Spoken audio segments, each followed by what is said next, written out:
Hi, how you doing? Welcome back to my channel once again. I am back with another New Metal Monday where I'm talking about my favourite new metal releases of the week.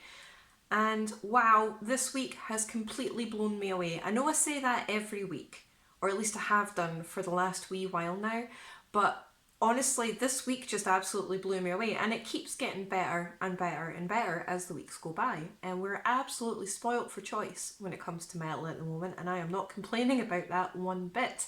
Today I have 5 brand new albums. One of them, of course, is Enforced. Happy Enforced Weekend. That sounded dodgy. I did not mean for it to sound like that.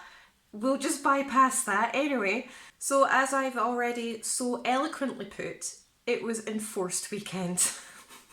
But Enforced released their 3rd studio album, War Remains, this week, and it is absolutely fantastic. I saw this blow up absolutely everywhere, especially on Twitter, which is where I'm most active. So if you don't follow me on Twitter, you really should, and I'll include my details in the description box below. But I saw this album just absolutely blow up everywhere, and quite rightly so.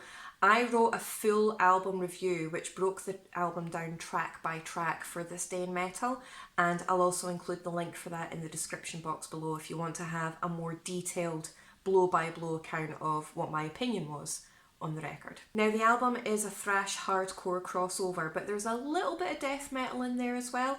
It's really brutal, it's really ferocious, but there's a few bits of Slayer kind of style hints in there every so often.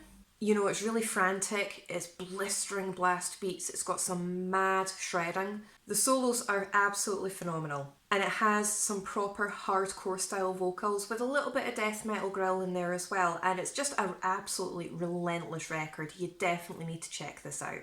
So if you are a fan of the likes of Slayer or Bolt Thrower or Obituary, these guys are definitely for you.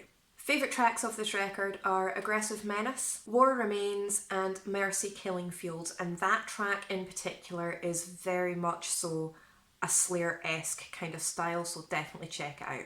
Now, this next record absolutely blew me away, and I have listened to it a fair amount of times throughout the weekend, and I can already tell it's going to be ranking quite highly on my album of the year list. And considering how long my album of the year list actually is, and we're only in May, I'm definitely going to be having a top 40 again like I did last year, so there's just absolutely no way around that. But these guys, this band, is going to be featuring fairly high on that album of the year list, and that's Fires in the Distance, Air Not Meant for Us. Now, this is a melodic death doom metal band, and this record is absolutely incredible.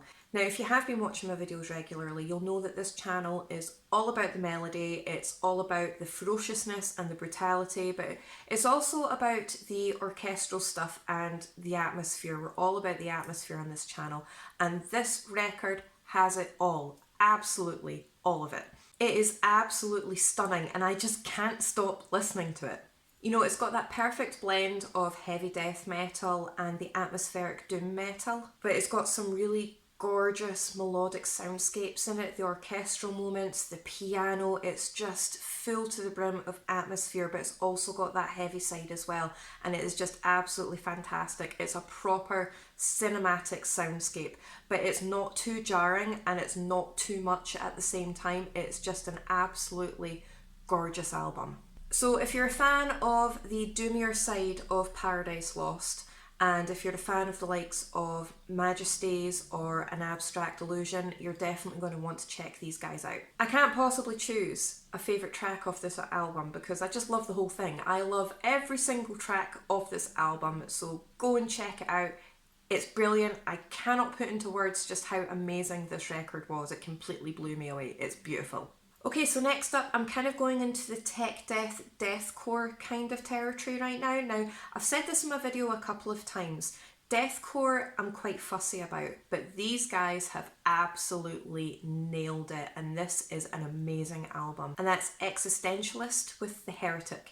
Took me a number of times to pronounce that. It's a simple word to pronounce for most people, but for my brain, absolutely not. But yes, Existentialist with The Heretic. And like I said, this is tech death, deathcore from the UK, and all the breakdowns, all the brutal guttural vocals, but again it's got all that orchestral stuff, it's got the atmosphere, and it's actually quite catchy and addictive most of the time as well. Now the time signatures and the rhythm pattern does change throughout this record, but it's not too jarring and it actually flows really, really well. And it's not just heavy for the sake of it, don't get me wrong, it is incredibly heavy with the proper brutal guttural vocals and the mega massive breakdowns and the blistering drums and things like that. But like I said, it's not heavy for the sake of it, and it's actually really well structured.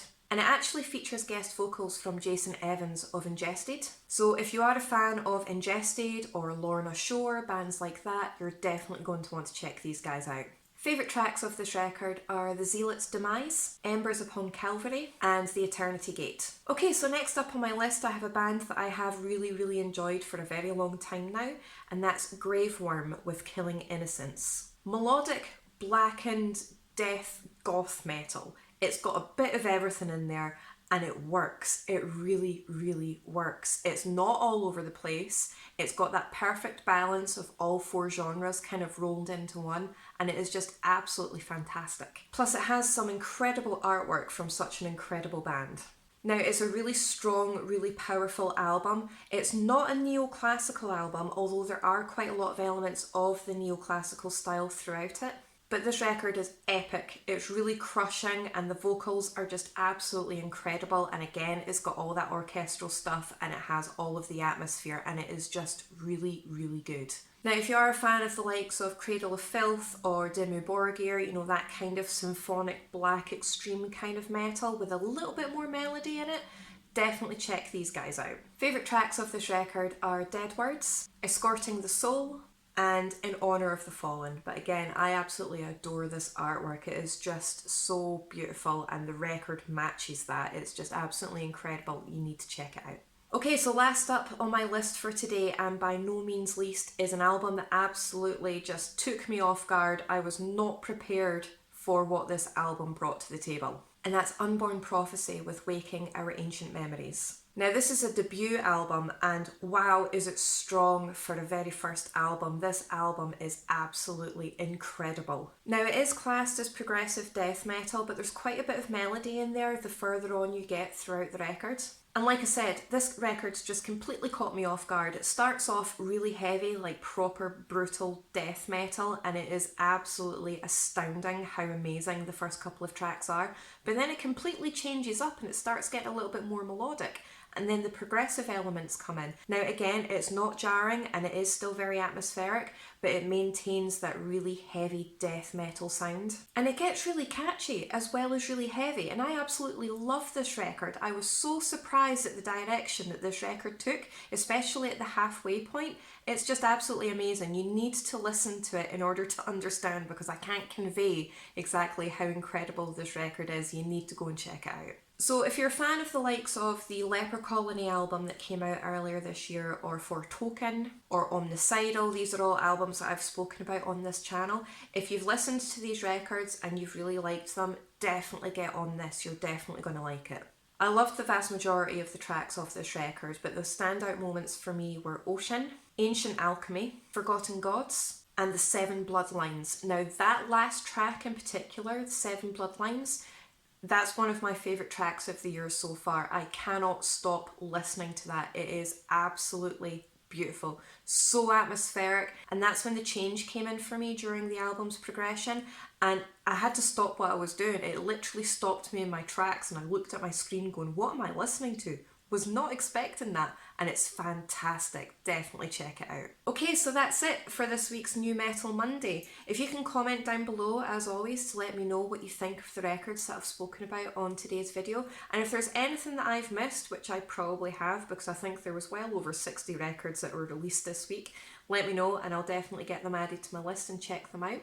If you could like, share, subscribe, I really do appreciate your support. Thank you so much, and I'll see you in my next video.